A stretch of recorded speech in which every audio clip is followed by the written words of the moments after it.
ഇന്ന് രാവിലെ തൊട്ടേ ബിസിയാണ്. ഇപ്പോൾ ഇപ്രാവശ്യത്തെ ഉത്സവത്തിന് നമ്മളെ വക ഒരു നാടകം ഉണ്ടാകും. നാടകം ബുക്ക് ചെയ്യാൻ വന്നവരവർ ബുക്കിംഗ് എല്ലാം കഴിഞ്ഞ് നേരെ വൃന്ദാവൻ റിസോർട്ട്. അപ്പോൾ ഇവിടെ ഒരാളെ കാണാനുണ്ടായി. അപ്പോൾ അതെല്ലാം സെറ്റാക്കി വീട്ടിലെത്തുമ്പോൾ നമുക്ക് ഫ്ലിപ്കാർട്ടിൽ നിന്നൊരു സാധനം വന്നിട്ടുണ്ട്. ഞാൻ ബുക്ക് ചെയ്ത് തന്നെ ഇനി മീൻപിടുത്താണ് ലക്ഷ്യം, അങ്ങനെ ജീവിക്കാമല്ലോ. അപ്പോൾ അതും കഴിഞ്ഞ് നേരെ തൃക്കൽപ്പൂര് ഇവിടുന്ന് ഏട്ടൻ മുപ്പറ പൊക്കി നേരെ അളിയൻ മുപ്പറടുത്തേക്ക്. അളിയനെ കൊണ്ടാക്കാനുള്ള പരിപാടിയാണ്. അളിയൻ അബുദാബിയിലേക്ക് പോലെ. അപ്പം മംഗലാപുരം എത്തിക്കണം. മംഗലാപുരം എയർപോർട്ടിൽ നിന്ന് പോകുന്നു. ഞായറാഴ്ച ആയതുകൊണ്ട് വലിയ ബ്ലോക്കൊന്നും കിട്ടിയില്ല. പിന്നെ നമ്മൾ കാസർഗോഡ് ഹൈവേൻ്റെ പണിയെല്ലാം കഴിഞ്ഞില്ല. ഷെട്ടപ്പടേ എന്ന് പറഞ്ഞ് എത്തി.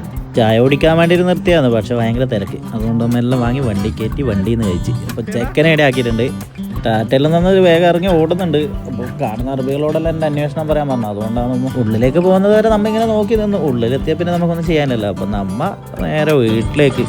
നാട്ടിലെത്തുമ്പോഴേക്ക് നല്ല ഇട്ടിയും മഴയും അടിപൊളി തന്നെ തകർത്ത് നമ്മ പെട്ട്. അതിനിടയ്ക്ക് വിശപ്പിൻ്റെ വിളി വന്നുകൊണ്ട് അമ്മ കുറച്ച് വിശപ്പടക്കാന്ന് ചോദിച്ചു. കുറച്ച് മാത്രമേ കഴിച്ചുള്ളൂ. ഫുഡെല്ലാം കഴിച്ച് വയറെല്ലാം നിറച്ച് നമ്മ രണ്ടാളും 2 ബൈക്കായി. അപ്പോൾ രാത്രി പിന്നെ യാത്ര കുറച്ചൊന്നുമില്ല. അപ്പോൾ എനിക്ക് ഇനിയും ഡ്യൂട്ടി ഉണ്ട് അത്രേ. ഞാൻ നേരെ പലുതി കയറി.